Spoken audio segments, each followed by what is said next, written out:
नमस्कार एवं प्रणाम। मैं अदिति आप सभी का अपने चैनल अदिति आलय पर स्वागत करती हूँ। दोस्तों, आज मैं आपको एक बहुत ही सुंदर पौराणिक कथा सुनाने वाली हूँ, कान्हा और कुम्हार की रोचक पौराणिक कथा। पर उससे पहले यदि आप हमारे चैनल पर नए हैं तो हमारे चैनल को ज़रूर सब्सक्राइब करें, ताकि मैं कोई भी ऐसी रोचक कथाएं लेकर आऊँ तो वो सबसे पहले आप तक पहुँचे। तो चलिए शुरू करते हैं आज की कथा। प्रभु श्री कृष्ण ने गोपियों के साथ बहुत सी लीला की हैं। श्री कृष्ण गोपियों की मटकी फोड़ते और माखन चुराते, और गोपियां श्री कृष्ण का उलाहना लेकर यशोदा मैया के पास जाती। ऐसा बहुत बार हुआ। एक बार की बात है कि यशोदा मैया प्रभु श्री कृष्ण के उलाहनों से तंग आ गई और छड़ी लेकर श्री कृष्ण की ओर दौड़ी। जब प्रभु ने अपनी मैया को क्रोध में देखा तो वो अपना बचाव करने के लिए भागने लगे। भागते भागते श्री कृष्ण एक कुम्हार के पास पहुंचे। कुम्हार तो अपनी मिट्टी के घड़े बनाने में व्यस्त था, लेकिन जैसे ही कुम्हार ने श्री कृष्ण को देखा तो वो बहुत प्रसन्न हुआ। कुम्हार जानता था कि श्री कृष्ण साक्षात परमेश्वर हैं। तब प्रभु ने कुम्हार से कहा, कुम्हार जी, आज मेरी मैया मुझ पर बहुत क्रोधित है। मैया छड़ी लेकर मेरे पीछे आ रही हैं। भैया, मुझे कहीं छुपा लो। तब कुम्हार ने श्री कृष्ण को एक बड़े से मटके के नीचे छिपा दिया। कुछ ही क्षणों में मैया यशोदा भी वहां आ गई और कुम्हार से पूछने लगी, क्यों रे कुम्हार, तूने मेरी कन्हैया को कहीं देखा है क्या? कुम्हार ने कह दिया, नहीं मैया, मैंने कन्हैया को नहीं देखा। श्री कृष्ण यह सब बातें बड़े प्यार से घड़े के नीचे छुपकर सुन रहे थे। मैया तो वहां से चली गई। अब प्रभु श्री कृष्ण कुम्हार से कहते हैं, कुम्हार जी, यदि मैया चली गई हो तो मुझे इस घड़े से बाहर निकालो।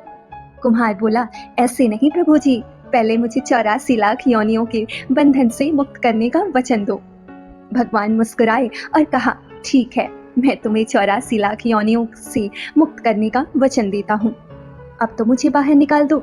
कुम्हार कहने लगा, मुझे अकेले नहीं प्रभु जी, मेरे परिवार के सभी लोगों को भी 84 लाख योनियों के बंधन से मुक्त करने का वचन दोगे तो मैं आपको इस घड़े से बाहर निकालूंगा।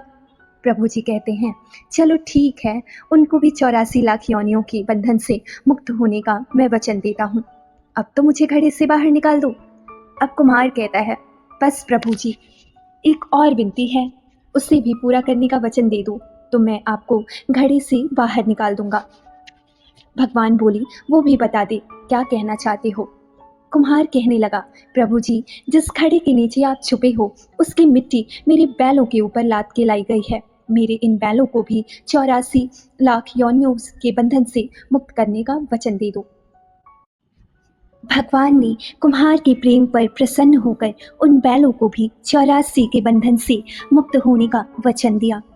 प्रभु बोले, अब तो तुम्हारी सब इच्छा पूरी हो गई, अब तो मुझे घड़ी से बाहर निकाल दो। तब कुम्हार कहता है, अभी नहीं भगवान, बस एक अंतिम इच्छा और है, उसे भी पूरा कर दीजिए। और वह यह है, जो भी प्राणी हम दोनों के बीच के इस संवाद को सुनेगा उसे भी आप 84 लाख योनियों की बंधन से मुक्त करोगे। बस यह वचन दे दो तो मैं आपको इस घड़ी से बाहर निकाल दूंगा। कुम्हार की प्रेम भरी बातों को सुनकर प्रभु श्री कृष्ण बहुत खुश हुए और कुम्हार की इस इच्छा को भी पूरा करने का वचन दिया।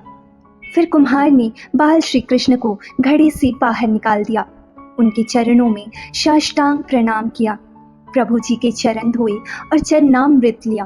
अपनी पूरी झोपड़ी में चरणामृत का छिड़काव किया और प्रभु जी के गले लगकर इतना रोया कि प्रभु में ही विलीन हो गया।